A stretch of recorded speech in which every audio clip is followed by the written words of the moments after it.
Good morning, students. Welcome to our first class of biology. We will start our biology with codes, taxonomy, and evolution. And in this topic, you will learn diversity in living organisms, why do we fall ill, and evolution. It is always good to begin with an end in the mind. Therefore, let us see the purpose and assessment criteria of this course. The purpose is to understand the five kingdom classifications, divisions of Plantae and Animalia, the binomial nomenclature, types and causes of diseases, prevention and cures of different types of diseases, natural selection, genetic drift, tracing evolutionary relationships and evidences of evolution, artificial selection, and human evolution.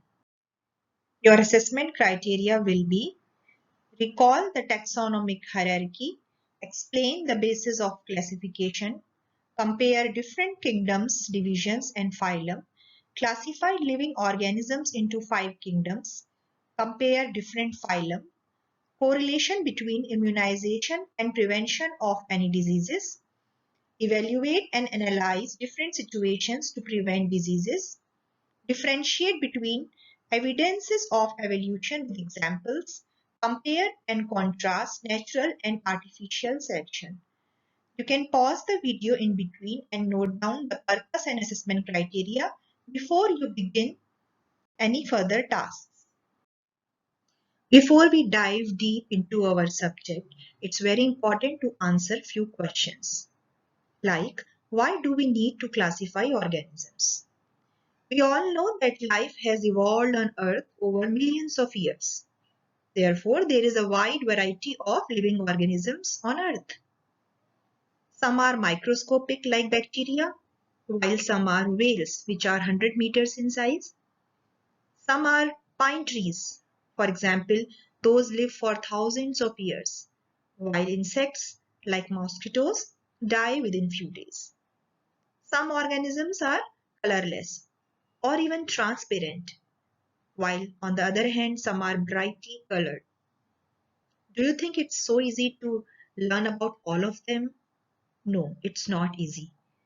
But if we classify them into different groups and then study a particular group as a whole, it will be easier, of course. Therefore, this arrangement of organisms into different groups on the basis of the similarities in their characteristics is called classification of organisms. Next important question is, what is the basis of classification? So, organisms can be classified based on the types of cell they are made up of. For example, prokaryotic cell or the eukaryotic cell. The number of cells. For example, is the organism a unicellular or a multicellular? We can also use mode of nutrition. For example, we can find out whether an organism is autotrophic or heterotrophic. So these are few examples based on which classification can be done. Next question is how the individual's body develop and organize into different parts. So some organisms have acquired their characters quite recently, and such organisms are called advanced or higher organisms, while some group of organisms have ancient body designs which has not changed much during evolution, and these type of organisms have a little simple form and structure. These organisms are called primitive or lower organisms. So why we have such different kind of organisms like primitive or advanced?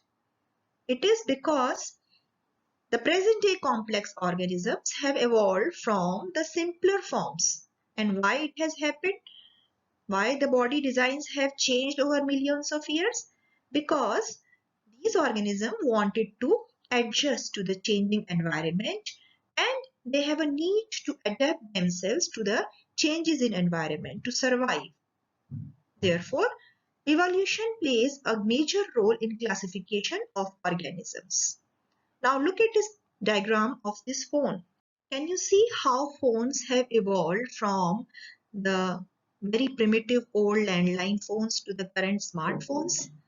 In the same way, organisms have also evolved all these years, and therefore all these organisms cannot be studied together, so we classify them for our better understanding and ease to study.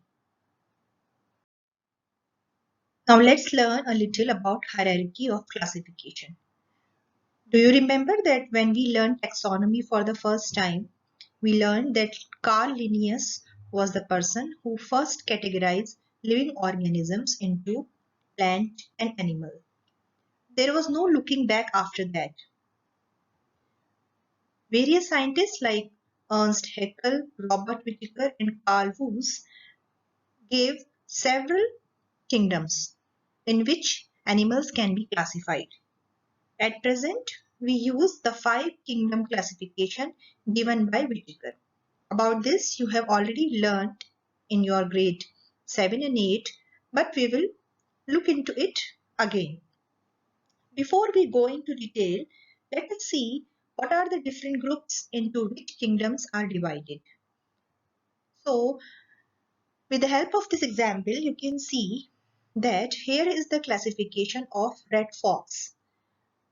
The name, the biological name of this red fox is Vulpes vulpes. What does it mean? As you learned earlier that in binomial nomenclature, we use 2 terms for giving name to an organism, where the first word denotes the genus and the second word denotes the species. As you can see, the genus and species of red fox is Vulpes vulpes.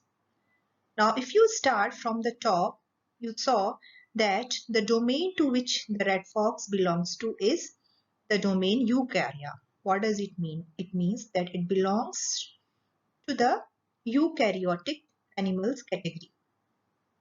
The kingdom, of course, is Animalia. The phylum is Chordata, class Mammalia, order Carnivora, family Canidae. Now, if I ask you that will 2 animals which are in the same family will be resembling each other more, or which are in the same kingdom will resemble each other more? Of course, the one which are in the same family will resemble each other more than the ones which are in the same kingdom. For example, here only you can see that red fox belongs to the kingdom Animalia, and the mosquito also belongs to the kingdom Animalia. The whale also belongs to kingdom Animalia, but they are so different from each other. Okay, so the higher we are in the hierarchy, the lesser is the similarity between 2 animals. Now let us do a recap of the 5 kingdom classification given by Whittaker. The living organisms are classified into prokaryotic and eukaryotic. We already learned that prokaryotic means these organisms will not have membrane-bound organelles. So they will not have a well-defined nucleus, only nucleotic region. They will be, in comparison to eukaryotic organisms, they will be smaller in size and simple in their composition of cell. All such organisms are classified under the kingdom Monera. Now, whatever are the leftover organisms, we classify them further into 4 kingdoms. So, let's see, if an organism is eukaryotic, if it is only made up of single cell, all such organisms which are single celled as well as those cells are eukaryotic. What does it mean? That the cells have membrane bound organelles. So an organism with membrane bound organelles but only with a single cell which constitute the full organism, we categorize such organism under the kingdom Protista. So what we are left with? Now we are left with all the eukaryotic organisms which are multicellular. That means they have more than one cell in their body. So, if an animal is eukaryotic and multicellular, then further it can be divided into two broader categories. If that kind of animal has a cell wall in the cell, or it is not having cell wall. If it is not having cell wall, we classify such organisms into kingdom Animalia. But if such organisms which are eukaryotic, that is having membrane bound organelles which have more than one cell in the body, and those cells have cell wall, are they all of the same kind? No. They are again of two kinds. One is phototrophic and the other is heterotrophic. What do you mean by phototrophic? Phototrophic means they can use sun's photons to make their own food. We also call them autotrophic. So such organisms are in the kingdom Plantae.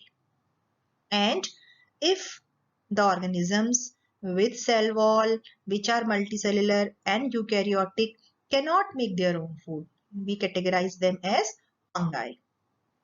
Okay, so like this we get our 5 kingdoms: Monera, Protista, Plantae, fungi and Animalia. Now let's again do a recap of characteristics of all the organisms which fall under the kingdom Monera. As already discussed, these are called prokaryotic, that means they lack nuclear membranes. The advanced organelles like plastids and mitochondria are absent in these organisms. They are typically unicellular in nature. Their mode of nutrition is mostly absorptive. That means they absorb nutrients, but there are some which can be photosynthetic or chemosynthetic. Photosynthetic means they can make their own food using sunlight, and chemosynthetic means they can make their own food using some chemical elements. Some of them have cell walls, while some do not even have the cell wall. All the unicellular eukaryotic organisms are categorized under the kingdom Protista. Mostly these are heterotrophic in nature, and they live either in the moist soil or aquatic habitat. They have certain whip-like flagella or cilia which help them to move around. Paramecium, amoeba, euglena are examples of some of the organisms which are found under the kingdom Protista. The third kingdom, fungi, consists of all those multicellular eukaryotic organisms whose cell has cell wall. But the cell wall is not made up of cellulose like plant. Instead, it is made up of chitin.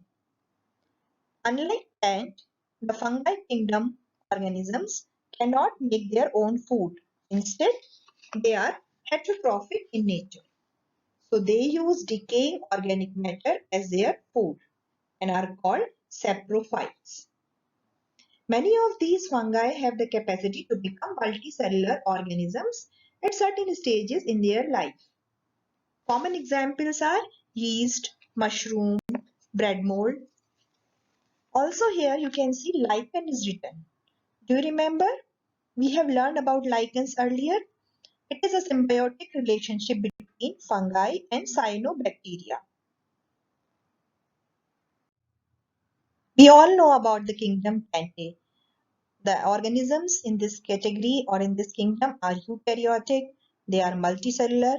Their cell walls are made up of cellulose. And of course, the major characteristic is that they are autotrophic in nature. That means they can use sun's energy to make or synthesize food for themselves. Now in kingdom Animalia, we will have all the multicellular organisms which are eukaryotic, that is, they have nucleus. They are heterotrophic in nature, that means they cannot make their own food. So why are they not under the kingdom fungi? Because in fungi, first of all, the cell wall is present, while in animal kingdom the cell wall is absent. And these animals do not have saprophytic mode of nutrition. These animals can also move on their own and can reproduce sexually as well as asexually. Now, this was a recap of all the 5 kingdoms and a little information about classification.